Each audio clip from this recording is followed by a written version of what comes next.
लोकसभा और राज्यसभा से बहुमत के साथ पारित होने और राष्ट्रपति द्रौपदी मुर्मू की मंजूरी मिलने के बाद वक्फ संशोधन विधेयक 2025 अब कानून का रूप ले चुका है। वहीं दूसरी ओर इस कानून को काला कानून बताते हुए मुस्लिम संगठनों में गहरा आक्रोश देखा गया। झारखंड की राजधानी रांची में राजभवन के समक्ष हजारों की संख्या में मुस्लिम समाज के लोग एकत्रित हुए और जमकर विरोध प्रदर्शन किया। प्रदर्शनकारियों के हाथों में वी रिजेक्ट वक्फ बिल लिखी तख्तियां थी। उनका कहना है कि ये विधेयक वक्फ संपत्तियों पर समुदाय के अधिकारों को सीमित करता है और धार्मिक स्वतंत्रता के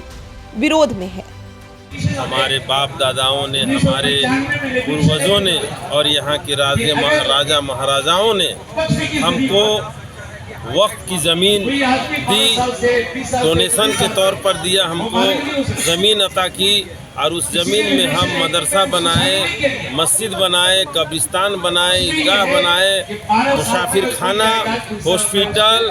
और शिक्षण संस्था, ये सारी हमारी वक्फ की प्रॉपर्टी में हमारा संस्था चल रही है। जो आज ये भारत सरकार सिर्फ मुसलमानों का वक्फ की संपत्ति में इसका ध्यान है और किसी की संपत्ति में नहीं है कि हमारा अधिकार का ये हनन है कि हमारा वक्फ की संपत्ति को ये लेना चाहते हैं। और मुसलमान जो भारत में हिंदू मुस्लिम जो गंगा जमुना की तहजीब पे चल रहे हैं उसको छेड़ने का कोशिश किया है और इसका हक को लूटने के लिए ये भारत सरकार ये बिल को लाया है। ये वक्फ बिल संशोधन बिल जो लानी थी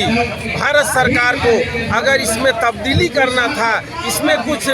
बदलाव लाना था तो हमारे उलमाए दीन, हमारे रहबरों से और हम तमाम लोगों से, देश के हर राज्य के लोगों को बुला के भारत सरकार एक मशवरा लेती, उससे बात लेती, उससे सहमति करती, उसके बाद में हम लोग उस पर जो बात रखते, जो राय पेश करते, उसके बाद में हम लोग जो होता। लेकिन हमको बिना बुलाए ये आनन फानन में ये कैसा बिल है, ना हमसे कोई मशवरा लिया गया, ना कोई सलाह ली गई और किसी से कोई नहीं करके ये धरना है। तमाम माइनॉरिटी के ऑर्गेनाइजेशन सब इसमें शामिल है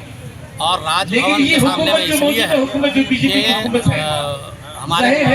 गवर्नर महोदय ये सेंट्रल सरकार के एक नुमाइंदा है, जिनके जरिए से हम सेंट्रल सरकार को कहना चाहते हैं कि बिल आप वापस ले लीजिए, इसलिए कि ये बिल संविधान के खिलाफ है, मुसलमानों के खिलाफ है और जो बिल में ऐसी चीज़ें लाई गई हैं जो हिंदू मुस्लिम को लड़ाना का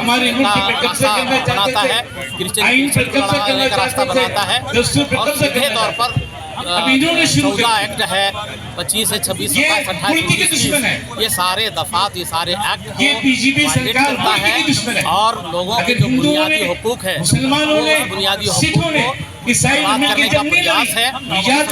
कतई बर्दाश्त नहीं है, ये शरीयत पर भी मुदाखलत है और हम शरीयत पर मुदाखलत बर्दाश्त नहीं कर सकते हैं। आज हम संविधान को बचाने के लिए निकले हैं, आज हम देश को बचाने के लिए निकले हैं। खैर, राजभवन के समक्ष उठती आवाजें ये साफ संकेत देती है कि वक्फ संशोधन कानून 2025 को लेकर मुस्लिम समाज में गहरी असंतुष्टि है। सरकार भले ही इसे सुधार की दिशा में एक कदम बता रही हो, लेकिन जमीनी स्तर पर इसके खिलाफ विरोध लगातार तेज हो रहा है। TV9 के लिए अशोक कुमार की रिपोर्ट।